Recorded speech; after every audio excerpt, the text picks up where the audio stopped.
everyone, welcome back. Ready for another deep dive? Today we're going to explore a fascinating Zulu folktale. Oh, I love a good folktale. Me too. There's always something so, timeless about them, right? Like they have these lessons that can apply to anyone, anywhere. Yeah, absolutely. It's like they tap into some universal truth about human nature. Exactly. And the one we're looking at today, it's called The Clever Daughter-in-Law. It's all about family dynamics, those tricky expectations that can come with being the new person in a family, and of course, how cleverness can really help you navigate those situations. So, bit of a power struggle. Sounds juicy. Totally. So we're going to meet this young woman, Nomusa. She's kind, intelligent, and, well, let's just say her new in-laws, they are a handful. No, I can already sense some drama brewing. You got it. They basically have this idea of what a daughter-in-law should be, and it basically involves a lot of work. Ah, the classic test. Push her to see what she's made of. Exactly. But Nomusa, she's not one to just sit back and take it. She's got a plan. Well, maybe not a plan exactly, but she definitely uses her wits to get through these challenges. And that's where things get really interesting. I'm all ears. So what's the first challenge she faces? Okay, picture this. It's early morning, and Nomusa's told to go fetch water from the river. A pretty standard chore. Right. Sounds simple enough. But here's the twist. Instead of filling up the clay pot, she puts a few big stones in the bottom, and then she comes back empty-handed. Wait, what? Empty-handed? I can only imagine the look on her mother-in-law's face. Oh, I bet she was furious. But Nomusa, she stays calm, and when confronted, you know what she says. I'm dying to know. She blames it on the river spirits. She claims they refuse to give her water. Now, if you know anything about traditional beliefs, you don't mess with the spirits. Oh, that's brilliant. She basically turned the situation around completely. It made it so they couldn't really argue with her. Exactly. It was like a power move disguised as a simple excuse. She's definitely not your average daughter-in-law. So she got away with it that time. What about the next challenge? Did the in-laws just give up? Oh, absolutely not. In fact, the father-in-law decided to get involved, and he throws a real curveball at Nomusa. Oh boy. I have a feeling I know where this is going. Another impossible task. You got it. He demands a feast. Sounds harmless enough, right? Sure, until you hear the catch. The catch is he wants the whole feast prepared without any salt. No salt. That's just cruel. Who wants to eat bland food? What was he thinking? I think he was hoping for a total disaster, a way to put Nomusa back in her place. I see, a classic power play. So how did Nomusa handle this one? Did she panic? Nope. She didn't even flinch. She simply followed his instructions to the letter. She made the entire feast, everything, completely saltless. Wow. Talk about sticking to the rules. And I'm guessing it didn't go over very well. You can imagine the food was, well, how would you say it? Inedible.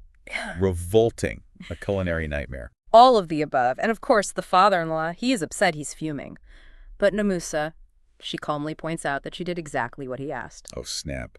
She dropped the mic on that one. She did, and it's brilliant, right? No arguing, no complaining, just a simple statement of fact that highlights how ridiculous his demand was. I love it. It's like she's teaching him a lesson without even raising her voice.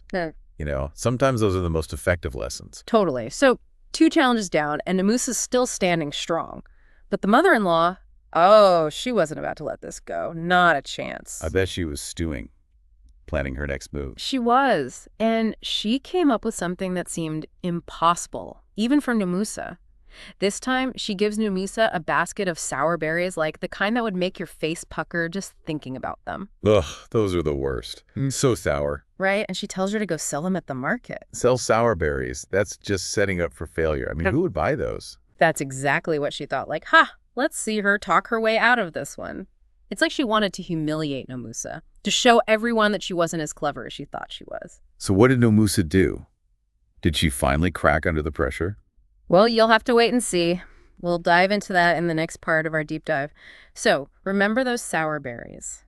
The ones Nomusa's mother-in-law told her to sell.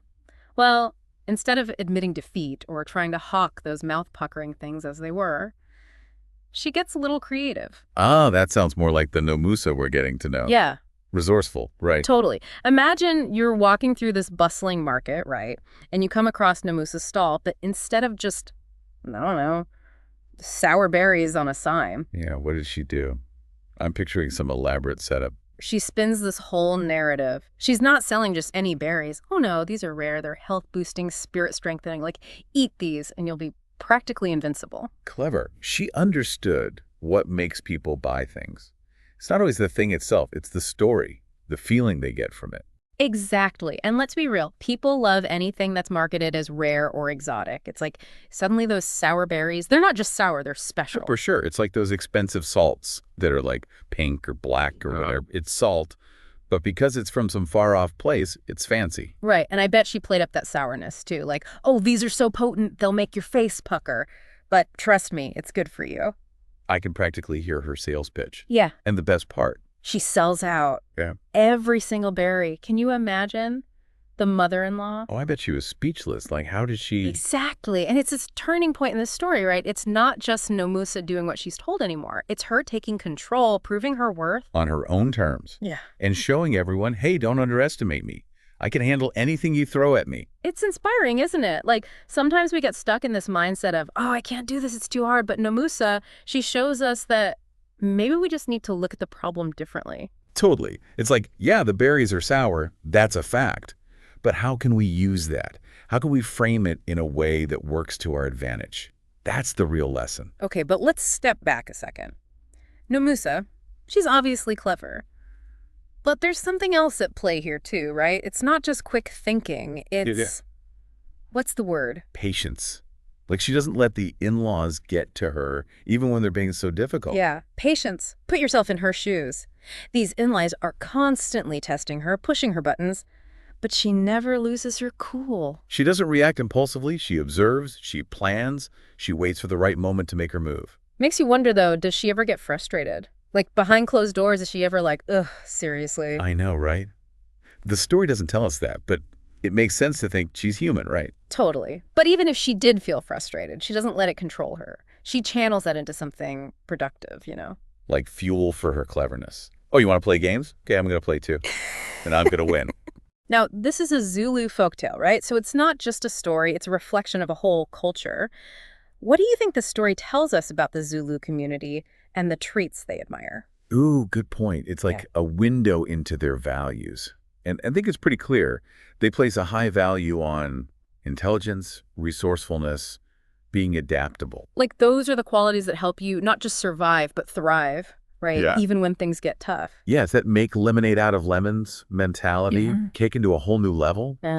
And those values, they're not just Zulu values, they're human values, right? Absolutely. It's that universal truth we talked about earlier. It's like no matter where you are in the world, if you're clever, if you're resourceful, and you don't give up, you can overcome a lot. Okay, so we've got this amazing story, but what about us, our listeners? How can we take these lessons from Nomusa and apply them to our own lives? Because that's what makes these deep dives so valuable, right? Right. It's not just entertainment. It's about finding wisdom, learning something new. And I think one of the biggest takeaways from Nomusa is her perspective.